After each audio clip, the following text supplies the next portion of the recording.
The following is a production of Fenix Media. The views expressed do not necessarily represent those of the company or its advertisers, and may contain language that's unsuitable for younger listeners.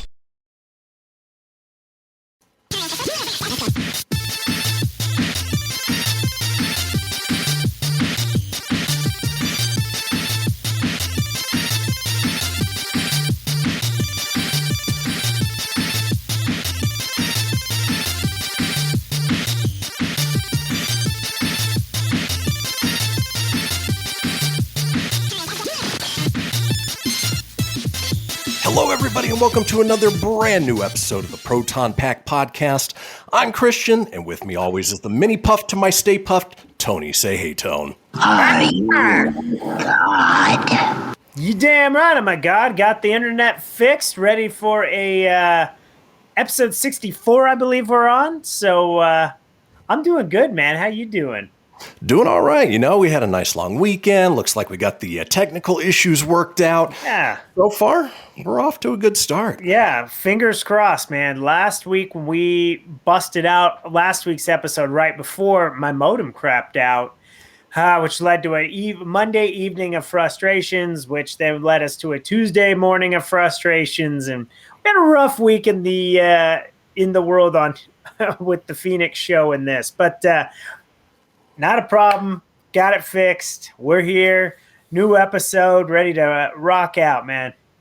Yeah, I don't know if you rock out on this thing, but you I rock out. I don't know about you, but with that being said, let's go ahead and kick things off the way we do each and every show with our shameless plugs. It's shameless plug time! It is in these hills that Juan Valdez and his trusty goat gather coffee beans every morning. Yeah. Money is cool. Money is cool. Speaking of money being cool, one of our shameless plugs is Rough Riders, my 501c3 dog rescue nonprofit that's dedicated to the transported dogs from outlying shelters where they may not have a second chance. We bring those dogs, we transport them into the the metro area here in the northern Nevada area, and work with other local shelters and other rescues to find them homes, give them a second chance at life. If you want to find out more about Rough Riders, simply head over to roughriders.org or at facebook.com/Rough Riders Saves, and that's RUFF Riders, just in case you needed to know. The other thing we do, Tony and I do a daily weekday morning show from 8 a.m. to 10 a.m. Pacific time. Tony, why don't you tell folks about it? Yes, you can check us out Monday through Friday, and we do a little morning show called the Kristian Fenix Radio Show.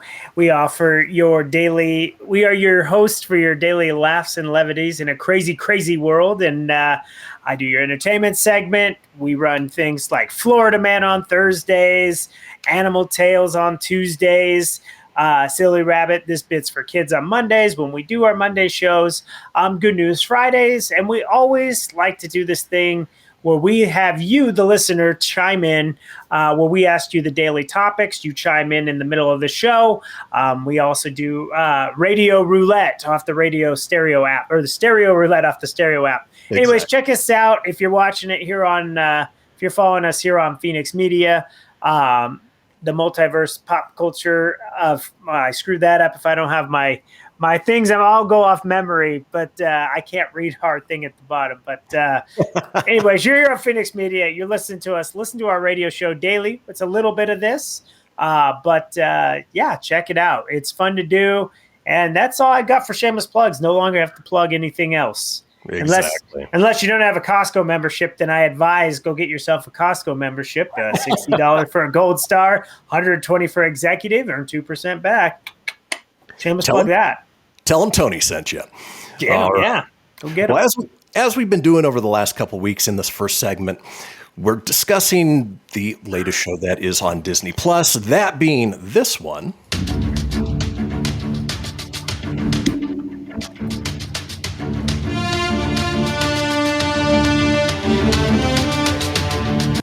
Yes, we're talking Falcon and Winter Soldier. This past Friday, we got a brand new episode, the fourth episode, which unfortunately marks the halfway point for the series. But, you know, it's staying action-packed. It's staying fun. Tony, what was your take on this fourth episode? I really enjoyed it. Now, here's what I don't get is a lot of people don't like the show. Most people I ask, not feeling it. It's a tough order to fall from Wanda. I get it, but we're here talking this week's episode, and I really liked it. I'm waiting for when Zemo breaks away from Bucky and Sam, because it's a matter of time. Like, he's playing ball right now. And I'm liking his character from the dancing last week, which I love. They did the extended cut with him just dancing. It's funny. But this one's great. You know, he's offering some Turkish Delight candy to the kids in exchange for information. Sam gets close to talking to the Flag Smasher. And, of course, here comes not Captain America, comes in and ruins the whole damn thing. He took a super serum, and now he's jacked in the head, and you knew he was going to go bad. But you know what I didn't see coming? Obviously, if you haven't watched the show yet, this is a good time to maybe just fast forward through this segment, or maybe just cover your ears, because I don't want to spoil it for you if you haven't watched it yet, but we are discussing it. Hence, there's going to be spoilers that should be a given, but if you don't know, that's that. But I was shocked when the partner died. I mean, they just straight killed his ass. And then at the end, John Walker just straight snapped. And of course, social media, and here he is with the shield and that just, and he killed the wrong guy. That wasn't even the one that killed his partner. Right.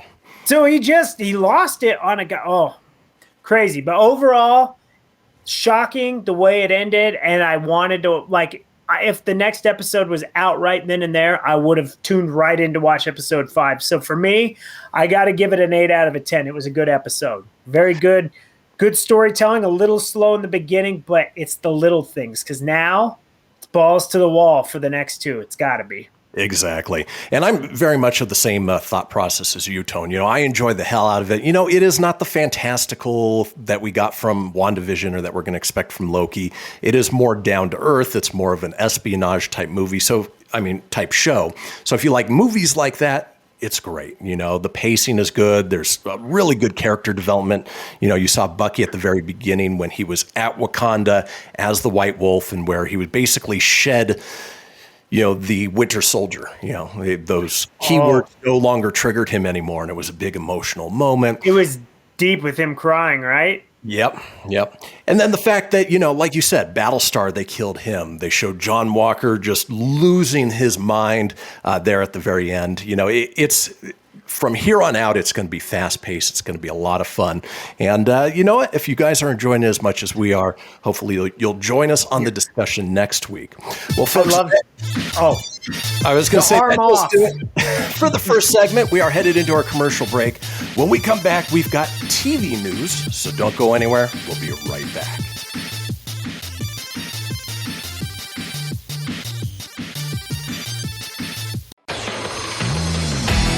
Behold my precious. Ooh, yeah, let me tell you something right here.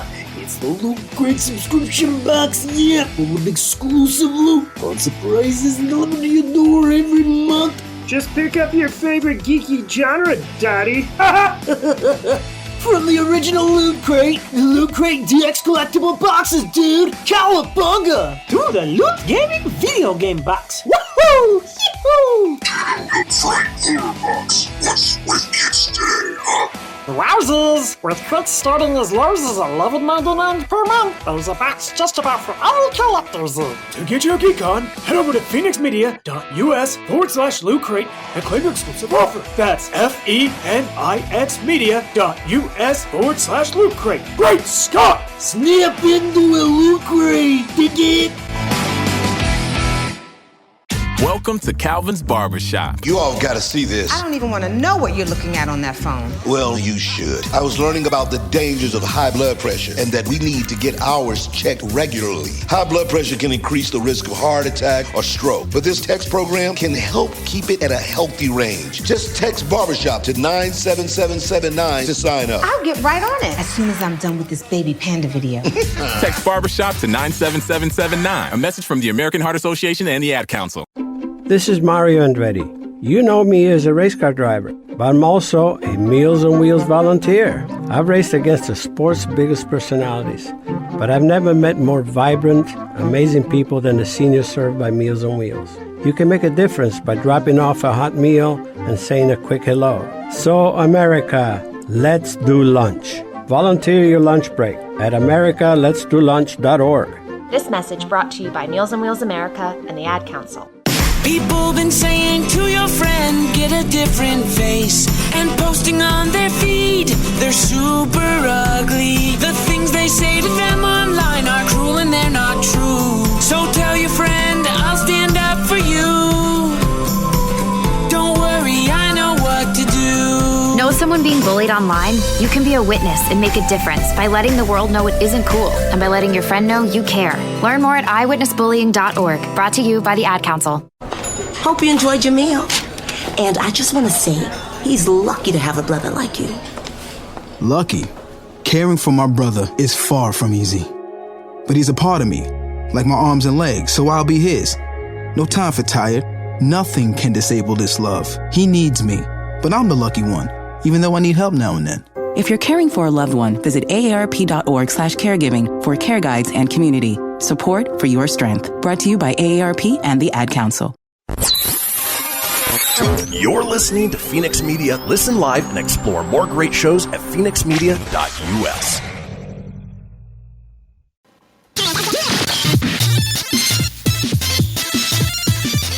Welcome back, folks. We're into the second segment here on the Proton Pack podcast. We just finished up our discussion on Falcon and Winter Soldier episode 4, which we're enjoying the hell out of. But now it's time that we dive a little bit deeper into TV news. Bazinga! The cream of the crop! Hey, baby. Let's go, Bob. Excellent. Hail to the king, baby. Hail to the king. Well, in TV news, things are a little on the slower side as far as TV production goes, but I think we found a number of stories that, no matter what you're into, will sort of grab you, from here to there. For instance, the Chucky TV series continues to expand its cast, and this time they're going back to fan favorites from the first 2 Child's Play films to go up against everyone's favorite killer doll.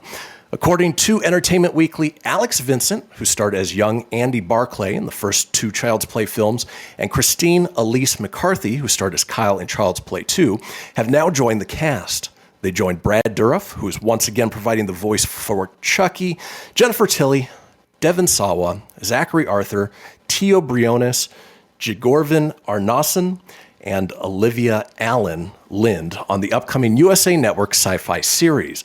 Now, Vincent made his big screen debut at the age of 7 in 1988's Child's Play and has appeared in 4 entries of the franchise, the last of which was Cult of Chucky. McCarthy's run with the franchise isn't as extensive, but her role in the second film is well liked by fans, and she actually made an uncredited appearance in Cult of Chucky that teased a potential return for more if that was in the cards. And it looks like it is in the cards. She's coming back. Tony, I know you're not big on Chucky and Child's Play. It wasn't anything that you really Andy. No, I enjoyed him as a kid. The last one I really watched was Bride of Chucky. That was the last one I think I watched. I know there was the Cult and there was Seed of Chucky. Seed of Chucky, and then there was the reboot with Mark Hamill's voice. Right. And I was interested in watching all those, but I just, for whatever reason, just never did. TV series is interesting. It's a cool way to go. USA, sci-fi. My problem with this, not to be negative, is these movies were very hard rated R. I mean, they were gory at times. There is that scene that still bothers me to this day from the first one. And it's similar to the Pet Cemetery scene where they cut the back of the Achilles. To this day, it just sticks to the back of my head. And those 2 movies got me with that. You're just not going to get like the cussing, and Chucky always had the quippy like F-bombs here and there while terrorizing. I think it's a great great that you got Andy back. I think putting some familiar characters in there is fantastic. But just how far can you go on the USA Network or Sci-Fi? I don't know. Not trying to be negative. This might have been a better call for a streaming service TV series versus network TV. My take, though. Well, what's interesting in that vein is last time I was out visiting the boys, of course, I have to watch cable TV in the hotel room, and FX and Sci-Fi after, I want to say 8 o'clock p.m., they were showing the full rated R versions of movies. For instance, I watched Deadpool on FX, and it had every cuss word. It had all of the violence. So, maybe they're, easing up. Maybe it's a late night show. Maybe. Yeah. So that's not a bad thing. I think Brad Dourif back as Chucky is great. Not saying that Mark Hamill didn't do a good job. I mean, Mark Hamill's fantastic, but Brad Dourif is Chucky. It's just like Robert Englund is Freddy. Kane Hodder is Jason Voorhees. That's just it. And anyone can be Michael Myers as long as you're tall and you can move around. Exactly. I don't think there's one distinct Michael Myers, right? Yeah. So with that being said, moving away from one horror series on TV to another, the AMC's Walking Dead is coming to an end with a supersized 24-episode final season, and now we know when the season's going to begin airing. The teaser trailer, which we'll post up on our Facebook page, reveals the premiere date of August 22nd. So actually, it's a little sooner than they normally do. They normally wait till October. But AMC has said that the season will kick off with 8 new episodes. So this season is probably going to air in 3 separate parts instead of the usual 2. These blocks of episodes are expected to be spaced out far enough that the finale won't air until late 2022. Tony, what's your thoughts on this? Are they just delaying the inevitable? Why 24 in 3 separate segments? They're rushing this. What I would do if I was the showrunners, they kind of screwed themselves a long time ago by giving away the biggest spoilers before they announce. Like they tell you, hey, this person's leaving the show, which tells you 2 things. They're either dying or they're going to disappear just in case they come back. It's happened with Maggie, Rick, Michonne. They never died, but they've disappeared from the show. Maggie came back, but they advertised her return. Right. They didn't leave it as one of those you're watching it and you're like, oh my God, there they are. Like the early part of that show had that shock factor. It had that you didn't know what was going to happen and you wanted. This no goes more back. Glenn moments. Yes, like that. I was just going to say, we've said it before, the Negan, when he debuted, and you were like, did he kill Glenn? Who'd he kill? You wanted to know, and you waited 7 months to find out that it was Abraham, only to turn around and be Glenn, because Glenn died in the comic. Now, with this, they keep saying they got these Rick Grimes movies in the can. What I want to see, if you have these movies done before you do your last season, if Rick ties into the final season and that's it, please release those first, and then you could stretch this into the next year. Right. Like you could give us a movie maybe in October. Maybe you could give us the second part in January, and then maybe give us one, or however you want to space it, and then leave us hanging. Give us little bits, but I would do the movies. That's what I would do. That's not what they're going to do, because then once the show's over, then you'll get these Rick Grimes movies, which at that point, will you care? Will anyone care? I'm sure people will, but dude, this is how much I've fallen off. They've released like 4 new episodes that tie into the 10th season or however the weirdness is. I haven't even gone and watched any of them. I hear the Negan one was really good, but I haven't watched any of it. So, well, and you're even more caught up than I am. I fell off after that first Negan season, and then he became part of the crew. And I have to get caught up, but at the same time, I think I might wait until everything is done, so that way I could just binge it all at once, as opposed to trying to get caught up before these season finale episodes release. Yeah, and not saying it's not bad, because they still have the same people behind it. It's just the way it's marketed and the way they've kind of laid it out. kind of got to give that one a down. But overall, I'm sure that those 4 episodes they released, they have some meaning, but I mean, not enough where I used to avoid social media until I watched it. Yeah. So I didn't know I didn't want to ever get spoiled. Now I'm just like, I read something, I go, okay. It's like, it didn't have that shock factor like it used to. Exactly. It's funny because, the Disney Plus series have become the new Walking Dead, where you want to avoid those spoilers. You don't want to know what happens next or what happened, before you had a chance to see it. So, I can see that, the writing is on the wall. It's good that they are finalizing The Walking Dead, at least that original saga. But speaking of Disney Plus, and moving on to our next story, the cast of Marvel's She-Hulk series for Disney Plus has grown a little larger as Deadline has reported that Hamilton's Renee Elise Goldsberry has signed on to star alongside Tatiana Maslany. She-Hulk will be a half-hour legal comedy. I didn't know that before. Something Marvel obviously hasn't attempted before, that centers on Jennifer Walters, played by Maslany, an attorney who has powers similar to her cousin Bruce Banner, but unlike her cousin, she's able to retain much of her intelligence and emotional control. There are many details on who Renee Elise Goldsberry will be playing in She-Hulk, only that she's been cast as a character named Amelia. Ginger Gonzaga, who's also on board to play Walter's best friend, and it has also been announced that last year Mark Ruffalo would be reprising his role of Bruce Banner and the Hulk, and that Tim Roth would be returning as the Abomination, a role he hasn't played since 2008's The Incredible Hulk. Tony, are you excited about She-Hulk coming to Disney Plus? Is it something that, obviously they treat their properties pretty well, but a half-hour legal comedy? What are you thinking? I want the intro to be sung by Dave Mustaine of Megadeth. Get in a legal fight with the She-Hulk. One look in the jury's eyes.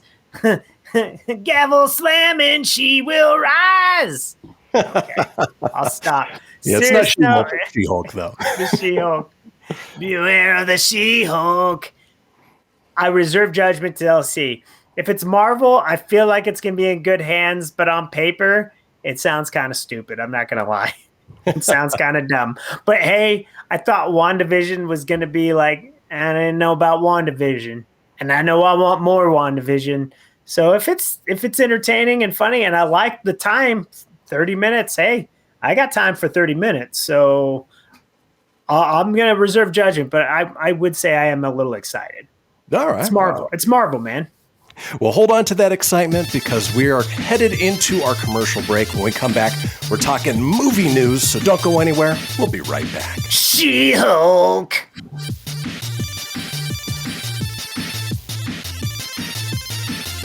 Most of my family, they never graduated high school, so I'm trying to break that barrier. My daughter Brooklyn was also a motivation for me to go back to school. Every day after work, went straight to school, and it paid off. At age 26, Kareem finished his high school diploma. I could not have done it alone. I see the future is really bright for me. No one gets a diploma alone. If you're thinking of finishing your high school diploma, you have help. Find free adult education classes near you at finishyourdiploma.org. Brought to you by the Dollar General Literacy Foundation and the Ad Council. So I'm a cat, and I just moved in with this new human, and she's got this little toy she's always playing with, all day long. Tap, tap, tap, tap, bloop, bloop. She can't put it down. There it is. Oh, and get this. She even talks to it. Last week, she asked it for Chinese, and guess what? Egg rolls showed up.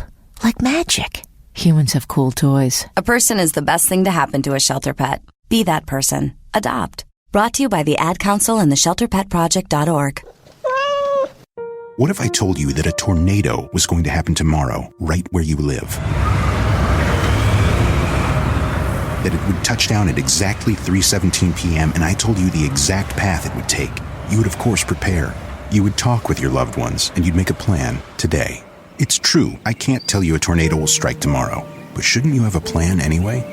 Go to ready.gov/communicate and make your emergency plan today. Don't wait. Communicate. Brought to you by FEMA and the Ad Council. I spend a lot of time in the backyard, and I'm the center of attention at summer barbecues.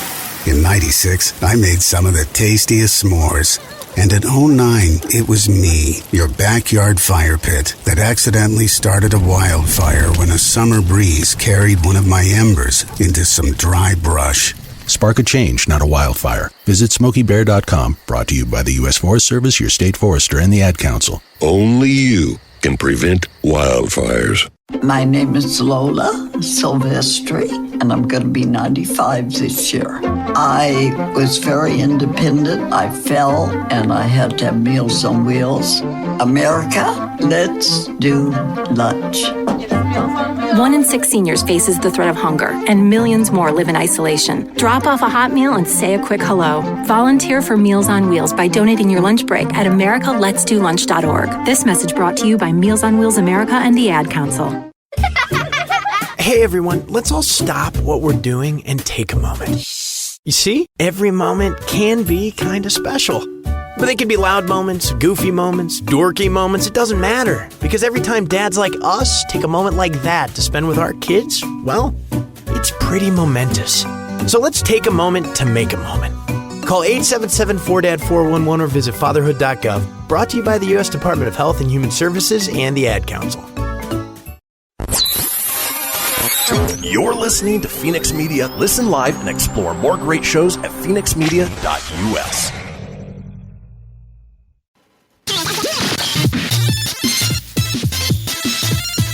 Welcome back, folks, to the third segment of this episode of the Proton Pack podcast. We just finished up talking TV news, and now it's time to get into movies. But as we do, we kick things off with our box office report from this past weekend.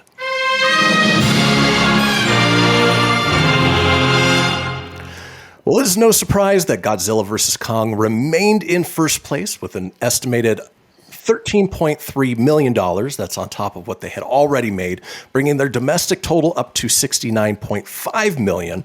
And their worldwide total is, at the moment, not showing me. them bastards at Joe Blow. Oh, yeah. So, I got a Godzilla soundbite for you. Here you go. Just kidding. I really didn't have a soundbite for you. That's all I had.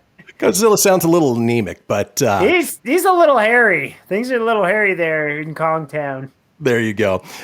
Searching through the worldwide totals up to $357.8 million, which is massive considering it cost about $200 million to make. Given everything that's going on with coronavirus, it's doing very well.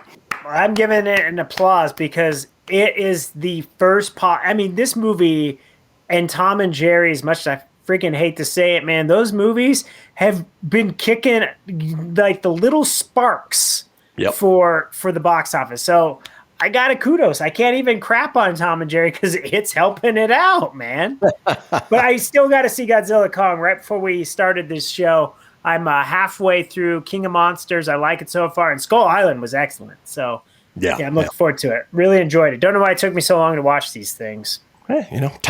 Time is all it takes. Excellent. Moving on, in second place is the Bob Odenkirk action thriller Nobody, brought in another $2.6 million, bringing its domestic total to $15.6, or its worldwide total to $28.7. Reportedly cost $16 million to make. I did go see this over the weekend. It was a lot of fun. If you're a fan of the John Wick movies, you'll enjoy the hell out of Nobody.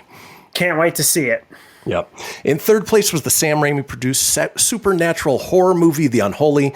It brought in another $2.4 million, bringing its 10-day domestic total to $6.7. A little anemic for it.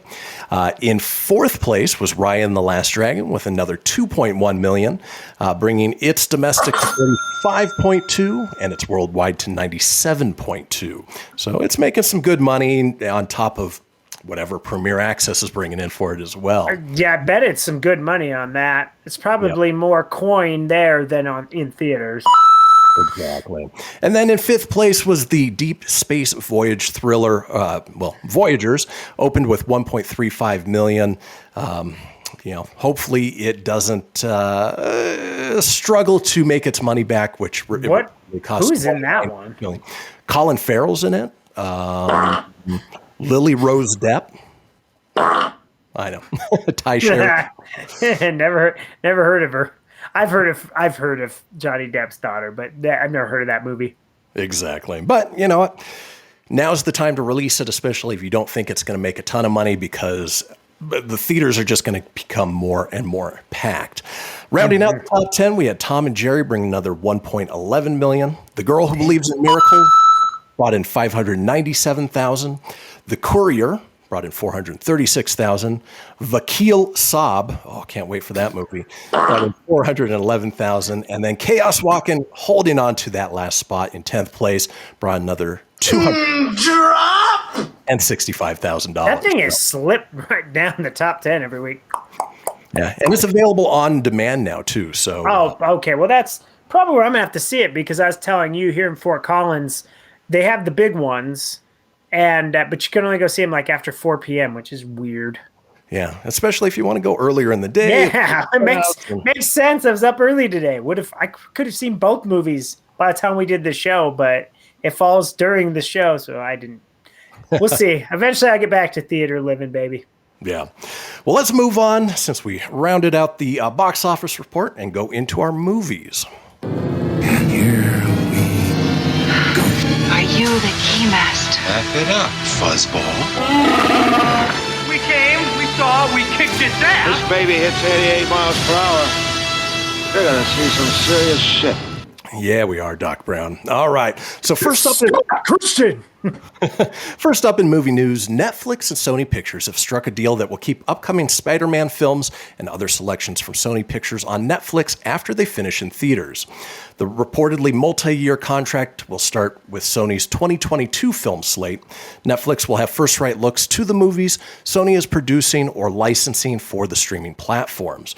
The number of films Netflix has committed to ordering is currently undisclosed. Notably, the deal doesn't stop Sony from selling streaming rights to other platforms.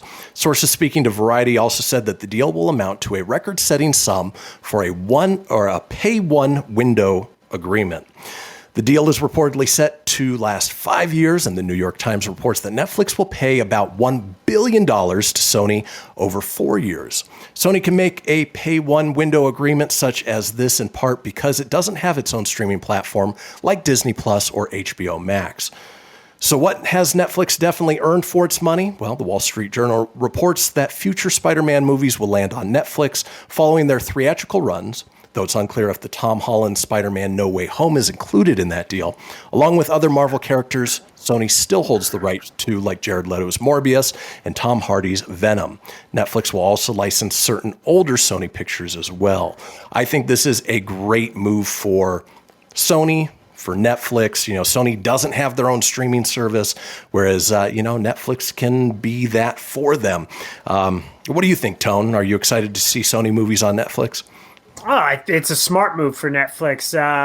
I think with them losing to, Universal to Peacock and then Paramount Flicks, obviously, to Paramount Plus. And of course, they don't have Disney anymore because Disney Plus. So you kind of need more than just your own original content. And I think Sony brings that. They have Columbia Pictures, which houses Ghostbusters. They have a lot of deals in place. And I think having like Spider-Man Into the Spider-Verse is huge. That means you're not going to be seeing that on Disney Plus. People love Spider-Man. To keep the Spider-Man world at least over there is going to be a draw, especially for Marvel fans alike. It's good. It makes sense to keep the Tom Holland ones there. I mean, if that one would be nice to see them both on Disney Plus and Netflix, but even right now you can't catch the Tom Holland ones on Disney Plus. So yeah, gotta stream them somewhere, man. Exactly. And here's the thing: almost everyone has Netflix, anyways. They're the originators. They're the game changers. They're not going away, and they're smart. Yeah, they've lost a lot of their stuff, but at the same time, everybody's copying what they do, man. They've set the standards. So smart move by Sony. Yeah, and very Sony smart has move. more properties than just the Spider-Man. They've got the Men in Black franchise, which that'll be a big draw for them. So I think it'll be a good move on their part. Now, absolutely. Speaking of moves, let's move on. And Disney has confirmed that both Jungle Cruise and Free Guy have not been delayed and that they will be premiering in theaters this summer. Yes. Such good news. Jungle Cruise is set to hit theaters on July 30th, 2021, and Free Guy will arrive shortly after on August 13th, 2021. Jungle Cruise will be released 3 weeks after Black Widow, which will be made available in both theaters and on Disney Plus Premier Access on July 9th. This news from Disney may show some of the company's optimism that movie theaters will be a much more viable option with the greater availability of the COVID-19 vaccine across the world. I think shooting for July to bring everything back to theaters, it's a good mark. We're already seeing from the box office report that those box office numbers are increasing. Good job, Disney, and the fact that we will actually see those two movies, which I'm looking forward to, is a little bit of a sigh of relief on my part. Absolutely. There's going to be one movie we talk about here in a few, so I'm going to save that comment for then. But this is a great, great news. I mean, you can already see things, man. It's almost like there's light at the end of this dark tunnel. Finally, there's some light. I'm not saying movies, but everything. Everything's opening. Mandates are more. Vaccines are more accessible. This is all great news.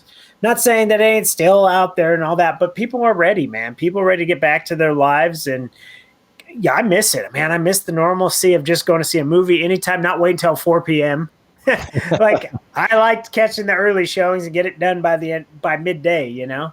Exactly. Go eat lunch right after. Yeah. So, yeah, excited to see both these, man. Free Guy looks great. And Jungle Cruise, but I'll go see it anyways. I don't care. Well, with as good as news as that is, unfortunately, there are a few movies that are making a change. For instance, Top Gun Maverick is leaving its July 2nd spot for November 19th, and then it's taking over the release date that Mission Impossible 7 would have been in. Now, Mission Impossible 7 is set to open on May 27th, 2022, and then Mission Impossible 8 in July of 2023. So, bummer that they weren't able to keep those time frames for this apparently a trio of Tom Cruise movies, but it's the way it goes sometimes.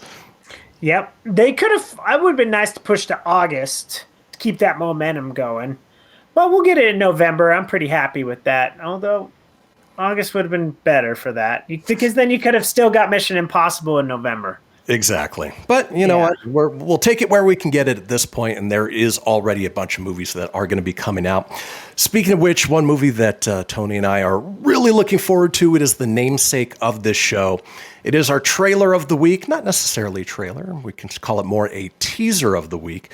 But let's go ahead and check that out, and we'll talk about it just briefly afterwards. We're talking Ghostbusters Afterlife, and those Mini-Pufts. They're so cute. Let's go ahead and roll that beautiful bean footage. Nice Ant-Man tie-in right there with Baskin Robbins. Totally. Jamocha. Jamocha. Strawberry, red velvet, blue velvet.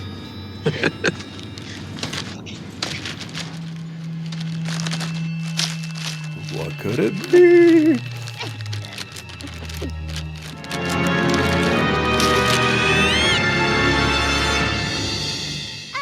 Oh.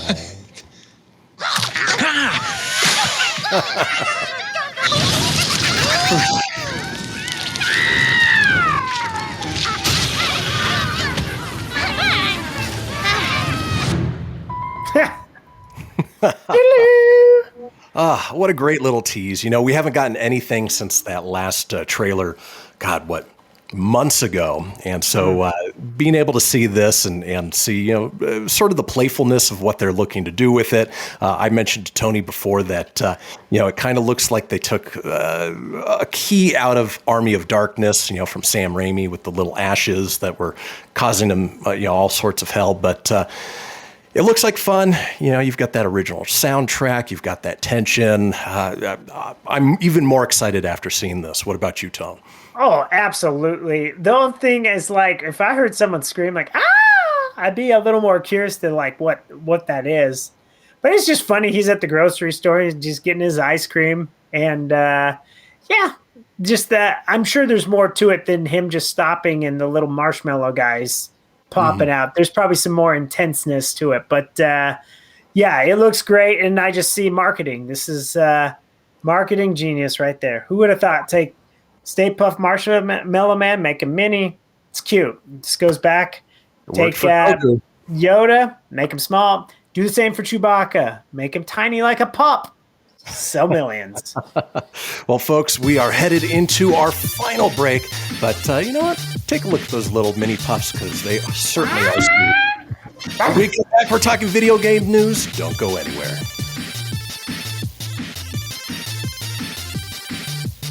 Allison is perfect. I mean, she'd never tell you that. She's humble and perfect. She likes everyone. She even likes her untidy roommate's weird guinea pig.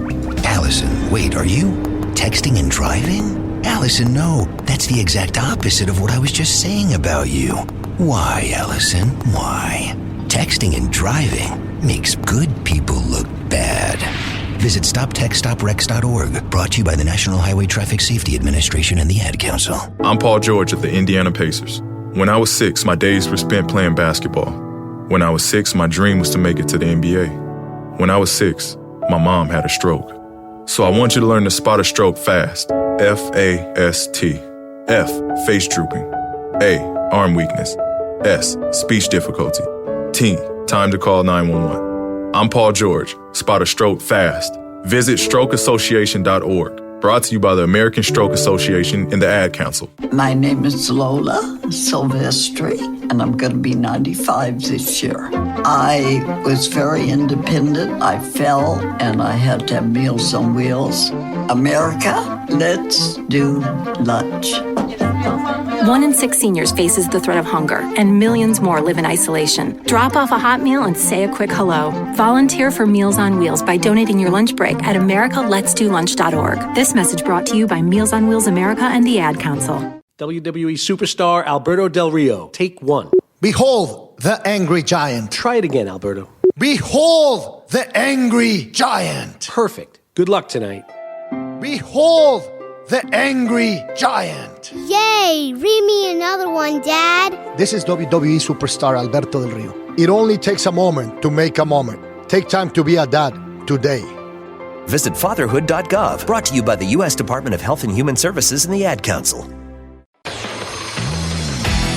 Behold, my precious. Ooh, yeah, let me tell you something right here.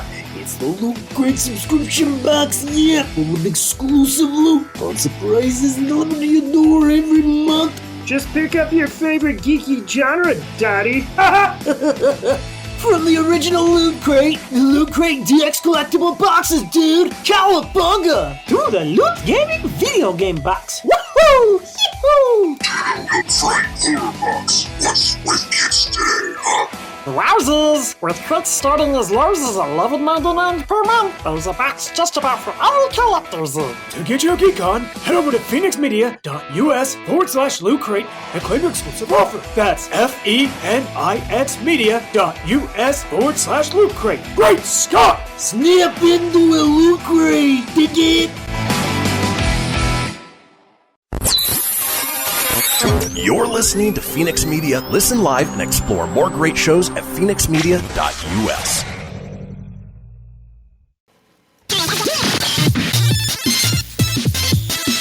Welcome back, folks, to the fourth and final segment of this episode of the Proton Pack Podcast. We just finished all of our movie news, and we are headed into our video game news, but not before we talk a little bit of theme parks. You know, every once in a while, it doesn't fit so nicely into the TV, movie, or video games.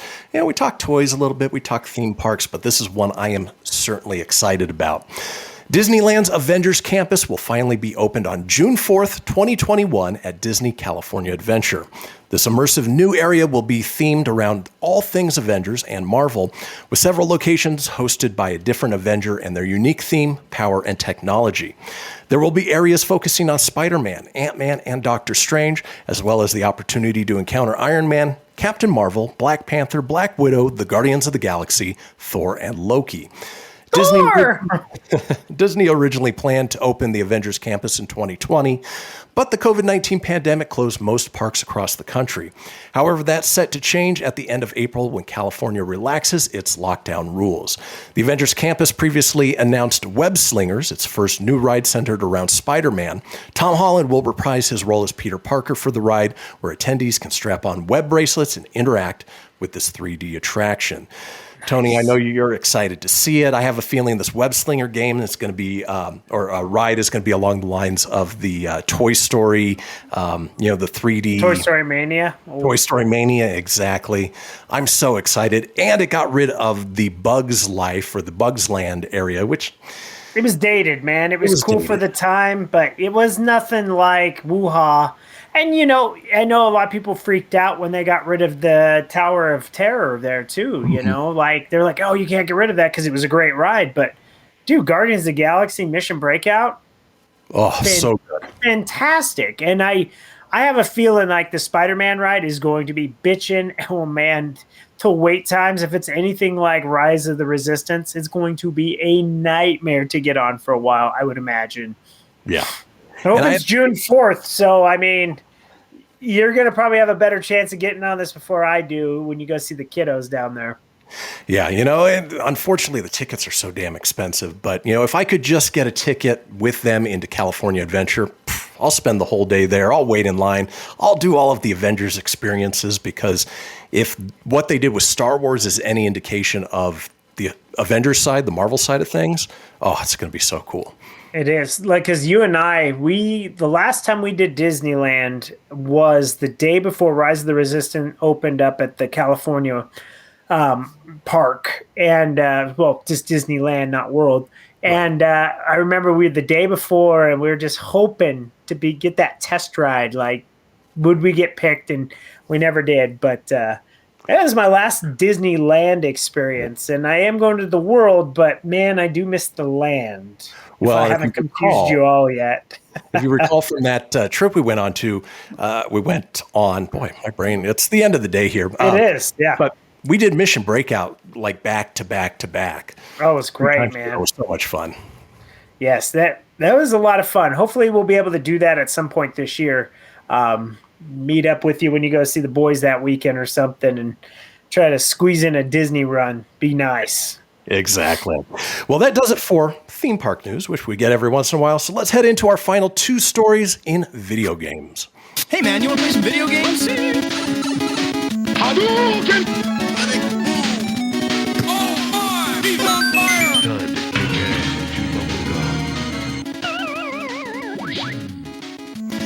All right. Well, if you've been hunting down a Nintendo Switch in recent months, it sounds as though the handheld console hybrid could end up being just as difficult to find later on in 2021 as it was last year. Although the global pandemic has proven to be one of the main reasons why stock of the console has been so low over the past year, improving, it sounds as though in the long term, 2021 may still see shortages of the Switch as well. According to Nintendo President Shuntaro Furukawa, the company currently has enough semiconductor parts in stock to begin immediate production on a number of new Switch units. However, that doesn't mean that the manufacturer will be able to keep churning out Switch consoles at a high rate as the year progresses. We've been able to secure the necessary materials for the immediate production of semiconductors for the Switches, Furukawa said in an interview with Japanese publication Nikkei. However, in Japan and other countries, demand has been very strong since the beginning of the year, and there is a possibility of shortages at some retailers in the future. It is difficult to say how we will deal with this, but in some cases, we may not be able to prepare enough for orders. So if you haven't gotten yours already, if you find one while you're out there, whether it's a Switch Lite or a Switch Original, pick it up because they're not going to be around for too much longer, at least with this low stock. Yeah, it's... Macho Man Randy Savage is not happy with your decision, yeah. Yeah, me either, Randy. Yeah, I think at this point, if you haven't got a Switch yet, now's not a bad time. I know Costco, or at least my Costco, just got a huge shipment in. We rarely ever get them, but we just got one. And that'll probably be the last time we'll get it for a while because it just pops in when we get them. It's kind of weird, too, because if you think about it, the PS5 and the Xbox Series 1X, both the newest systems came out in November. I have yet to see those on store shelves, man. It's all about timing your pre-orders, when you get them. And there's all this rumor of the new Nintendo Switch being a Nintendo Switch Pro coming later this year. So for me personally, let me just say this. If you don't already have a Nintendo Switch, definitely try to get one, but I would almost advise maybe holding out just a little bit longer and get this Pro version. But if you don't want to wait that long, if you can acquire one, definitely get it. It's a great system. It's fantastic. Yeah, great games, great experience, but at the same time, if you're having trouble getting your hands on it, it's not going to get much easier. Yeah. And then finally, in video game news, we got a couple minutes left. Apparently during Wrestlemania 37, which just happened this past weekend, WWE 2K22 was revealed alongside a first look at gameplay featuring Rey Mysterio and Cesaro, if that's how you say it. The short clip, which you can did good. We'll post it on our Facebook page, features gameplay captured from a work-in-progress build, but showcases the new character models and action fans can expect when the game arrives later this year. WWE 2K22 will be the first 2K WWE simulation wrestling game since the poorly received WWE 2K20. Tony, are you looking forward to this? I haven't seen the gameplay, the clip for it. The game looks, if it's the way the graphics are going to be, it looks great. It looks realistic. Okay. But I haven't liked a wrestling game since like the SmackDown series on the PlayStation 2. Those are fun, but give me like, like the old days, like WWF Raw, then WWF Royal Rumble on Super Nintendo. Those were a lot of fun. Wrestlemania, the arcade game, was good. I would say another fun one too that we used to play. You and I used to play like, was it WCW NWO Revenge and then WWF No Mercy on the Nintendo 64? Great. The graphics are poop. But I don't want to cuss on this show. They're poop. Yeah, but the gameplay is great. And then if you were a fan of like the old school like WWF WrestleFest or the old arcade games, there is an option on your Nintendo Switch, your Xbox, and your PlayStation. It's called Retro. It's like Retro Wrestling Mania. It's basically this. It's made from the people that did WWF WrestleFest. It's the same graphics. It's got like a bunch of guys that are not in the WWF anymore, but they're like legendary wrestlers. So they're real named wrestlers. You'd have to check it out. It's, I think, some ECW guys and just guys that just ain't with the company. But the gameplay will bring you back to that sort of nostalgia. Absolutely. Yeah. And my thing is, back in the day with wrestling, where they went wrong with the 2K games is they had all these gimmicks and matches, but they made it too ridiculous. Like it was so story-based driven, and it's like, dude, back in the day I used to just want to pick up a wrestling thing, hear the theme music, create a wrestler so you could go in there finishing moves, and that was it. They used to be a lot of fun to play. Yeah. Well, it'll be worth seeing if this one does better than 2K20, which I heard was a glitch fest. Like there'd be a match and you'd be just like in the middle of the ring and your head be poking out and the other character is just blocky, and it's like unacceptable in this day and age. You can't put out a game like that. Exactly. Well, folks, hate to say it, but we have reached the end of the show. It's over. In this new format, it goes by so quick. We've got so much to cover, but we appreciate you guys tuning in, listening in, dropping comments, giving us feedback, and of course, head over to our Facebook page at facebook.com/Proton Pack Podcast to get everything you need related to the Proton Pack. Tony, you got anything else before we head on out? Yeah, anything we've talked about today, please chime in below. Let us know. Are you excited are you disappointed Top Gun's coming out in November? What'd you think of the Ghostbuster trailer? Are you excited for WWE 2K22? Did you play wrestling games? Whatever it may be, whatever we talked about, please chime in below. We'd love to read the comments and stuff. And you never know, we may just reply even though the show is now over. But with that being said, thanks for watching. Thanks for listening. Stream us, share us, and check us out Monday through Friday on the Kristian Fenix Radio Show. So until next week, Tony out. See you guys. Peace. Hasta la vista, baby. That's it, man. Game over, man. It's game over. Woo! Yowie wowie! Mommy, where's Fluffy? Goodbye.